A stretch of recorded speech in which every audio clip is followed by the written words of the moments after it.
Vanakkam, Namaste, Swagatam. We have reached the last reason why a person should marry, and that is spiritual need. What is spirituality? Let me put forth my thought. I'm sure everybody will have their own philosophy, but let me share my opinion, and I hope it can make sense. And if not, kindly let me know. According to me, spirituality is loving everything and everybody unconditionally, which is the only possibility for universal harmony. If I live for myself, then it is normal. But if I live for others also, then it is beautiful, more beautiful. So, spirituality is something which takes you from normality to a beautiful zone. Lokaha samastaha sukhino bhavantu, our ancestors told. What does that mean? Every living creature in this planet be happy. In Tamil, there was a great saint, and this saint sang a very beautiful song. He sang many songs, but let me tell you one line which he said. வாடிய பயிரை கண்டபோதெல்லாம் நான் வாடினேன். Let me translate it. He was walking in the road once and he saw one plant without water, and the plant was about to die. Survival, and there is a big need of water, and the plant is about to die.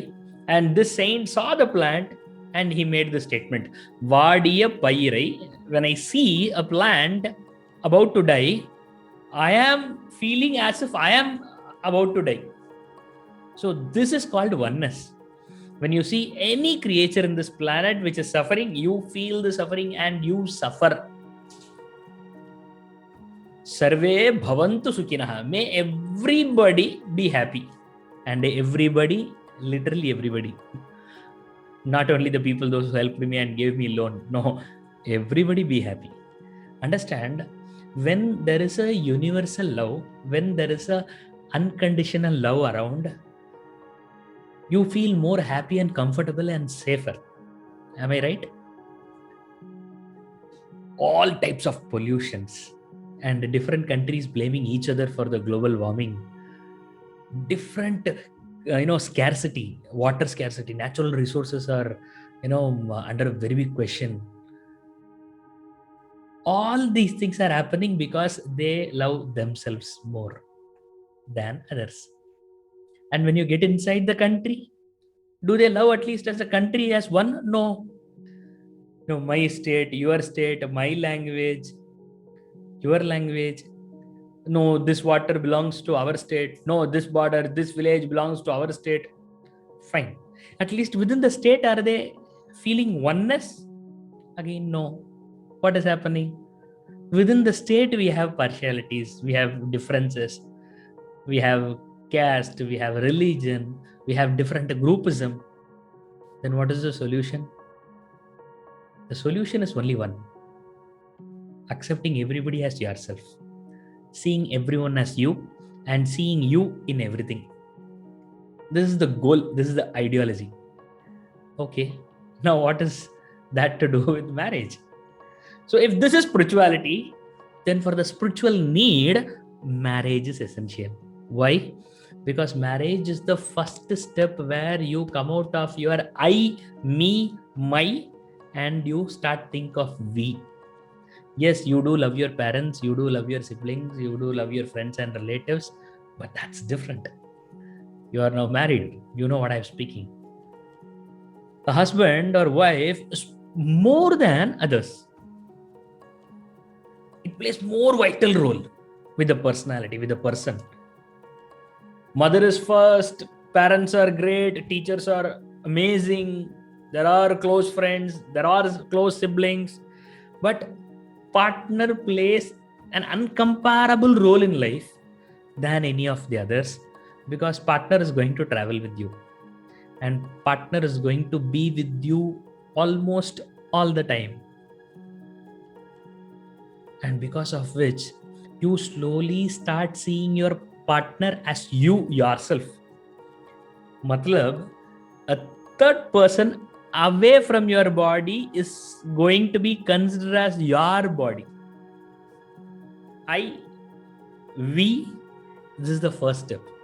Slowly a time comes when you can't think anything else without involving that person in you. If I eat something, she wants something. If I cook something, I know he or she wants something. If I get something, he or she wants something. This thought of oneness is the first step towards that universal love, towards that unconditional love. Whole life we are thinking about I, me, my, and slowly it is getting expanded. And when the children come, it even gets expanded. And when more children are there, many children are there, it gets even expanded.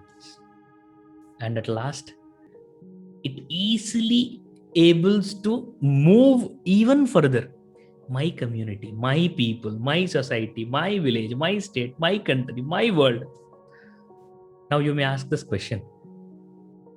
Already we have marriage system. Then where is the harmony? You yourself told that the countries are fighting, villages are fighting, states are fighting. Then marriage is not working, right? No. Only because of marriage system, only because of we able to love somebody outside even though they are not us, we are now happily living.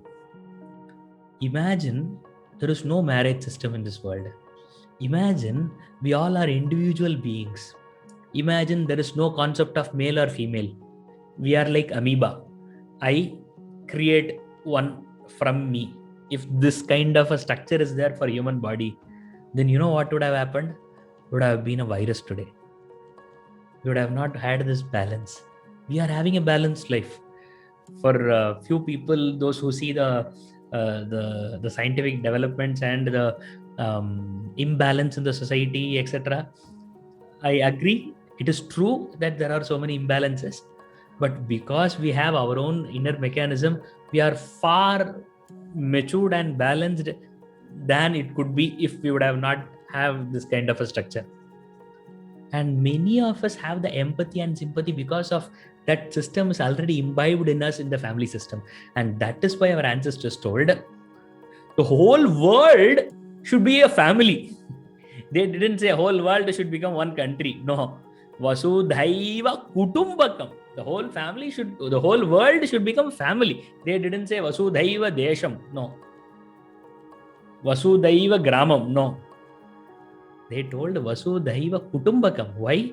Because only in the family we will have differences, we will have all type of talents, but at the same time, everybody will love each other very much and they support. In country, it will not be. In state, it will not be. In village, it will not be. But in family, it will be. It is not that whether it is happening fully or not. It is about, is there any possibility through marriage a person can step out of his selfish I-ness from we-ness? So thank you for listening. I have shared all the different types of reasons why a person should marry.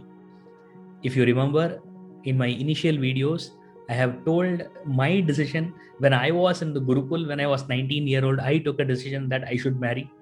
Though from 3rd standard, I decided not to marry. So after having so much of analysis, I decided to marry. And again, the problem statement why I didn't want to marry still existed. So I thought for a long time and I took a pledge that one day I will get married. And when I get married, I should make sure that I should not live one day happy and one day unhappy, one day fight and one day smile. And I started analyzing more deeper on yogic psychology based on Indian philosophy. What exactly is the reason people are unhappy? What exactly is the reason why husband and wives are fighting? How a person can be happy even after 50 years of marriage? Is there a possibility that every day can be like honeymoon? Curious, happy, smiling, respect, all those things, can it be preserved throughout the married life? It's been 10 years. I can't 100% say that I am perfect couple in the world, but I can 100% say one thing, that I am towards it and I am far, far, far better than how I was before. And with my own limitations, I can also say I am far better than many other couples around. It is definitely grace factor is there because every individual is different. But I understand ideally there are few concepts and few understandings which can make a couple more happier. And that is what I am sharing with you. And this is not Swakapola Kalpitam, which is created by my head. It's always researched by great souls, great Mahatmas of this country, and researching different scriptures from this ancient great nation and by great teachers I got. I'm compiling all the messages with my own experience and I'm sharing to you. I hope you are enjoying. Let us go more deeper. From now on, we are going to the core dimensions of marriage. In the next segment, we will see about our own self. Let's do it. The entire introduction part is over, and one more segment is over by here. I want your honest feedback. What do you feel? What do you think? Have you thought all these things before? Is it informative? Is it mind blowing? Is it thought provoking? What do you feel? Kindly share in the comment section.